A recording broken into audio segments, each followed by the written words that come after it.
কোরআনে কারীম উপস্থাপন করার ধরন আল্লাহ শিখিয়েছেন, কিতাবুন উনজিলা ইলাইকা ফালা ইয়াকুন ফি সাদরিকা হারাজুম মিনহু লিতুনযিরা বিহি ওয়া যিকরা লিল মুমিনিন। সূরা আরাফের 2 নম্বর আয়াতে আল্লাহ জানিয়েছেন, হে নবী, এই একখানা কিতাব আপনাকে দিলাম। কিতাব কয়টা? জবান খুলে বলেন। কবরের ভেতরে প্রশ্ন হবে কয়টা? না, 4টা। এখন যদি বলেন এতদিন 3টা জানতাম, হঠাৎ 4টা হয়ে গেল, না, আপনি এতদিন শুনে শুনে এ পর্যন্ত এসেছিলেন, কোনোদিন পড়েছেন? বলেন। এই যে কবরের প্রশ্ন যে 4টা, এতদিন পর্যন্ত আমরা শুধু শুনেছিলাম, কোনোদিন পড়েছি?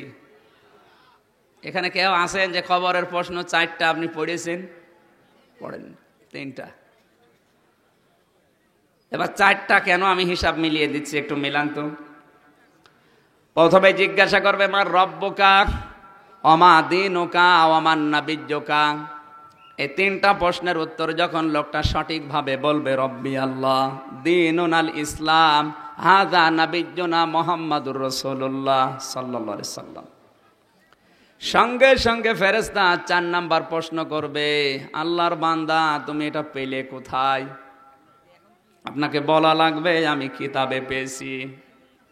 কিতাব মানে ফাজাইলে আমলে না, এই কোরআনে। কিসে? এখনো যদি আপনি এইটাই না জানেন, তাহলে 4 নাম্বার প্রশ্নের উত্তর আপনি আর দিতে পারবেন না। কি? পৃথিবীর যে কোনো কিতাবের নাম বললে কিন্তু ফেরেশতারা চিনবে না, কারণ আপনার ওই ফাজাইলে আমাল ফেরেশতারা চেনে না। চেনে? ভেদে মারেফত চেনে, আশেক মাসুক চেনে, চেনে না। পৃথিবীর কোনো বই ফেরেশতাদের চেনার দরকার নেই, এইটা শুধু চেনে। কোনটা? বলেন। তাহলে এইটাই আপনি পারেন না, তো জবাব দেবেন কি? আর এটা শেখার জন্য এই মাদ্রাসা। সুতরাং আশা করছে আপনার ছেলে মেয়ে আরো যারা আছেন, চেষ্টা চালাবেন অন্তত এটা যেন এখান থেকে শিখতে পারে। রিয়াজুল জান্নাহ, রিয়াজ মানে বাগান, রিয়াজ মানে জান্নাত মানে বাগান, বাগানের বাগান, জান্নাতের বাগান। সম্মানিত ভাইরা, খুব সুন্দর একটা নাম আমরা পেয়েছি। এখানে আসবেন, কোরআনে কারীম শিখে যদি আমল করতে পারেন, আপনি জান্নাতি হতে পারবেন, আলহামদুলিল্লাহ। তাহলে কবরের 4 নাম্বার প্রশ্নের উত্তর জোগাড় করার জন্য এটা শেখার দরকার আছে না নেই? আর এটা তো শেখায় জেলা স্কুলে। কোথায়? রিয়াজুল জান্নাহ। আপনি জেলা স্কুলে পড়বেন না তা বলছি না, পড়েন, কিন্তু এটা শেখার পরে। কথা বলেন না কেন? গতকালকে আপনারা দেখেছেন আমাদের দেশের শিক্ষামন্ত্রী ডাক্তার দীপু মনি, উনি জানিয়েছেন শিক্ষা ব্যবস্থায় যে বইগুলো আমাদের পড়ানো হয় এটা কর্মজীবনে কাজে লাগে না। সুতরাং কর্মজীবনে কাজে লাগে এরকম সিলেবাস তৈরি করা এখন সময়ের দাবি। কর্মজীবনে কাজে লাগে এটা কোনটা? এটা যদি আপনি শিখতে পারেন, কর্মজীবন চালানো আপনার দ্বারা সহজ হবে। সুতরাং ওনার কথার অর্থ আপনাকে বোঝা লাগবে। উনি কিন্তু এইটাই মনে হয় ইঙ্গিত দিয়েছেন, আমরা উল্টার দিকে যদিও নিয়ে যাই, কারণ তিনি একজন মুসলিম না। কথা বলেন না কেন? তার কথার ইঙ্গিত এইটাই বহন করে যে কর্মজীবনে কাজে লাগে কোনটা? আরো জোরে। এটা শেখার জন্য চেষ্টা চালান। আল্লাহ তাআলা বলেন, কিতাবুন উনজিলা ইলাইকা, এই একখানা কিতাব আমি আপনার প্রতি নাজিল করেছি। ফালা ইয়াকুন ফি সাদরিকা, আপনার মনের ভেতরে যেন কোনো সংকীর্ণতা না আসে। হারাজুম মিনহু লিতুনযিরা বিহি, এই কোরআন দিয়ে মানুষদেরকে সতর্ক করার ব্যাপারে। ওয়া যিকরা লিল মুমিনিন, কারণ কোরআনে কারীম মুমিনদের জন্য উপদেশ স্মারক। সুবহানাল্লাহ বলেন। এই আয়াত থেকে আমরা উপস্থাপন করার ধরন পেয়েছি 2টা। 1 নম্বরে, হে নবী, আপনি কোরআনের কথা বলতে গেলে অনেক মানুষ হয়তো আপনার বক্তব্য না বোঝার কারণে মন খারাপ করতে পারে। এরকম মানুষ দেশে নেই? আছে। 2 নম্বরে, কোরআনের বক্তব্য বিশ্লেষণ করে যখন বলবেন, তাফসীর যখন আপনি করবেন, সমাজে প্রচলিত অনেক নিয়ম নীতির সাথে কোরআনের বিধান মিলবে না। কারণ বিশেষ করে বাংলাদেশ, ভারত, পাকিস্তানে অনেক বানানো ইবাদত চলে। তাফসীর করতে গেলে ওই ইবাদতগুলো টিকবে না। এতদিন যারা ওইটা ইবাদত মনে করে পালন করে আসতেছে, তাদের কিন্তু মন খারাপ হবে।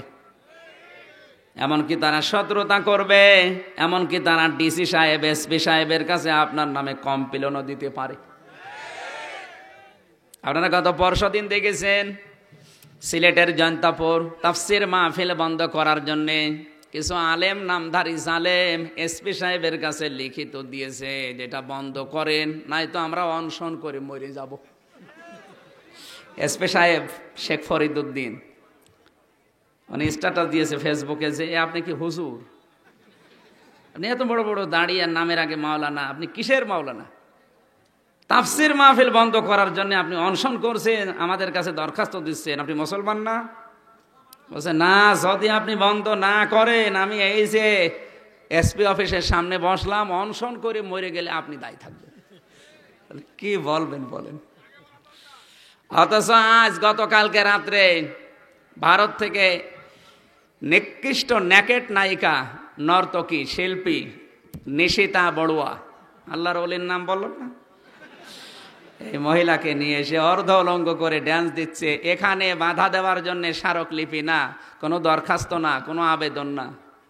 তাহলে বোঝা যাচ্ছে এই দেশে আমরা তাফসীর মাহফিল, ওয়াজ মাহফিল বন্ধের বেলায় শুনি যে আওয়ামী লীগ প্রশাসন বাধা দেয়। এটা মিথ্যা কথা। এটা হ্যাঁ, দু এক জায়গায় যদিও না বুঝে করে, কিন্তু অধিকাংশ জায়গায় বাধা হওয়ার পেছনে কারণ এরকম কিছু হুজুর। ইনি না, ইনি হুজুর না, ইনি খেজুর। এই জন্য সমস্যা তো আমাদের। কোরআনের সঠিক কথা বলতে গেলে ওরা যেগুলো ইবাদত মনে করে পালন করে ওগুলো তো টিকবে না। টিকবে? বিশেষ করে বাংলাদেশে ওসিলা শব্দের যে ব্যাখ্যা দেওয়া হয়, অবতাগু ইলাইহিল ওয়াসিলা, তোমরা আল্লাহর নৈকট্য অর্জন করার জন্য একটা ওসিলা তালাশ করো। এই ওসিলার ব্যাখ্যা ওনারা দিয়েছে, ওসিলা মানে পীর সাহেব, ওসিলা মানে খাজা বাবা। কি? অথচ ওসিলা শব্দের অর্থ তিনটা পেয়েছি আমি। কয়টা? আপনি একটু মিলান তো এগুলো বাস্তবে আছে কিনা। এক নম্বরে ওসিলা আপনি দিতে পারবেন শুধুমাত্র আল্লাহর নামে। কার নামে? আল্লাহর নাম কয়টা? 99টা তো কায়দায় আছে, 5000। তাওরাতে 1000, জাব্বরে 1000, ইনজিলে 1000, লাউহে মাহফুজে আছে 1000, আর এই কোরআনে আল্লাহ দিয়েছেন 1000। এ 5000 নামের গিয়ার আল্লাহ দিয়েছেন বিসমিল্লাহির রহমানির রহিম, এই তিনটা নামের ভেতরে। কেউ যদি একবার সওয়াবের নিয়তে শুদ্ধ করে বিসমিল্লাহ শরীফ পড়তে পারে, 5000 বার আল্লাহকে ডাকার সওয়াব আল্লাহ দিয়ে দেন। তাহলে আপনি যদি ওসিলা দিতে চান, এক নম্বরে ওসিলা দেওয়া লাগবে আল্লাহর নামে। আমার আল্লাহর নাম সাত্তার।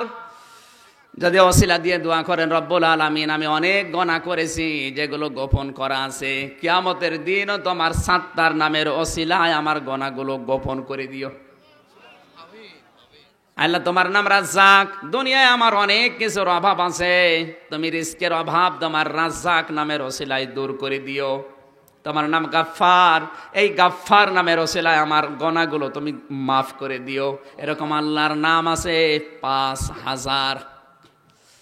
আপনি যে কোনো নাম দিয়ে আল্লাহকে ওসিলা দিতে পারবেন, ওইটা কবুল হওয়ার সম্ভাবনা বেশি। দ্বিতীয় নাম্বার, ওসিলা শব্দের অর্থ হচ্ছে জীবনে যেই নেক কাজটা আপনি আল্লাহর ভয়ে করেছিলেন ওইটা। কথা বোঝা গেছে? তাহলে ওসিলা শব্দের এতদিন যে ব্যাখ্যা শুনতেন ওটা কিন্তু বানানো, ওরা নিজেদের স্বার্থে বানিয়েছে যে ওসিলা মানে পীর সাহেব, হাজারো বাঙালি হুসুকে আমার বাবার মুরিদ হবে। 3 নম্বরে ওসিলা দেওয়া যায় জীবিত নেককার মানুষের নামে।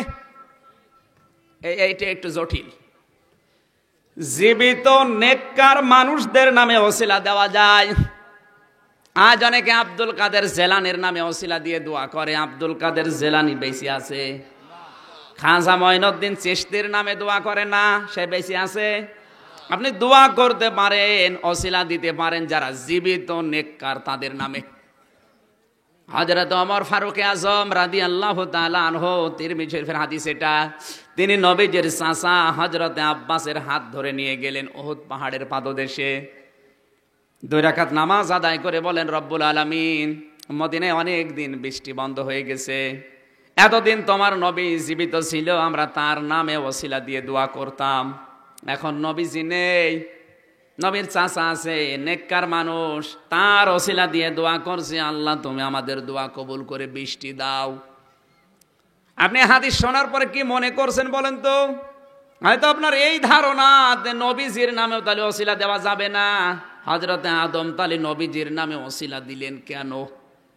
কি এটা অনেকে শুনেছেন, এতদিন পর্যন্ত যেটা শুনেছেন হযরতে আদম নবীজির নামে ওসিলা দিয়ে দোয়া করেছিলেন, আল্লাহ তাকে মাফ করে দিয়েছে, অথচ এই হাদিসের সনদ মতন কিছুই ঠিক নেই। একটা হাদিস হতে হলে তার সনদ লাগবে, মতন লাগবে, কারণ এই দেশে এখন হাজারো আরবি কথা, বানানো কথা হাদিস বলে চলে। আর আমরা যেহেতু ভাষা আরবি না, এই জন্য আরবিতে যদি কেউ একটু সরসার করে টান দেয়, মনে করি না এর ভেতরে মনে হয় মাল আছে। এদেশের একজন নাম করা বক্তা, আমি আলেম বলি না, নাম করা বক্তা, উনি ওয়াজ করছে কানে হাত দিয়ে, তওবু ইলাল্লাহি তাওবাতান নাসুহা, তোমরা তাওবা করো নসুহার মতো। নসুহা নবী ছিলেন না, রাসূল ছিলেন না, উনি আল্লাহর বুজুর্গ বান্দা ছিলেন, তার মতো তওবা করো। অথচ নসুহা নামে কোন লোকই ছিল না, আন্দাজে বানিয়েছে। তাওবাতান নাসুহা শব্দের অর্থ এসে পড়েনি। 1 নম্বরে তাওবা নাসুহা যদি কেউ করতে চায়, 3টা শর্ত তাকে মানা লাগবে। কয়টা? আরো জোরে বলেন। তাওবায়ে নাসুহার প্রথম শর্ত হচ্ছে আপনার অপরাধের স্বীকৃতি দেওয়া লাগবে। আপনি অপরাধ করার পরে আপনাকে বলা লাগবে যে আমি অপরাধী, আমি গুনাহগার, আমি স্বীকার করলাম নিজের দোষ। এখন এই অপরাধ আপনি স্বীকার করবেন কোথায়? দোষ করবেন যেখানে, স্বীকার করবেন সেখানে। আপনি আমার অধিকার নষ্ট করে কাবার গিলাফ ধরে দোয়া করছেন, আল্লাহ আমারে মাফ করেন, এটা সিটারি ছাড়া কিছু না। কারণ আপনি তো আল্লাহর কাছে দোষ করেননি, করেছেন আমার কাছে। এক কথা বলেন না কেন? আমার অধিকার আপনি নষ্ট করে দিয়েছেন, আমাকে কথা বলতে দেন না, আমাকে ভোট দিতে দিলেন না। এটা এত জোরে বলার দরকার নেই, একটু আস্তে বলেন। আপনি এই যে আমার অধিকারটা নষ্ট করে এখন কাবার গিলাফ ধরে কাঁদছেন, এ কাঁদা কি কাঁদা বলে? আপনি তাহলে বুঝে ফেলেছেন, অপরাধ যার কাছে স্বীকার করবেন তার কাছে, এইটার নাম তাওবা। হাজারো মানুষ আজ তাওবা করছে আন্দাজে, চামড়ার মুক্ত আস্তাগফিরুল্লাহ পড়ে নিচ্ছে। এই কথা বলছে না কেন? তাহলে অপরাধ যার কাছে স্বীকার হবে তার কাছে, এর নাম তাওবায়ে নাসুহা। এই তাওবা তো বাংলাদেশে 180 মাইল বেগে হচ্ছে, নেই। আরো হাতে নাতে ধরা পড়ার পরও স্বীকার করে না, না এ কাজ আমি করিনি। তাহলে তাওবায়ে নাসুহার দ্বিতীয় অর্থ কি? অনুতপ্ত হওয়া লাগবে, অনুশোচনা করা লাগবে।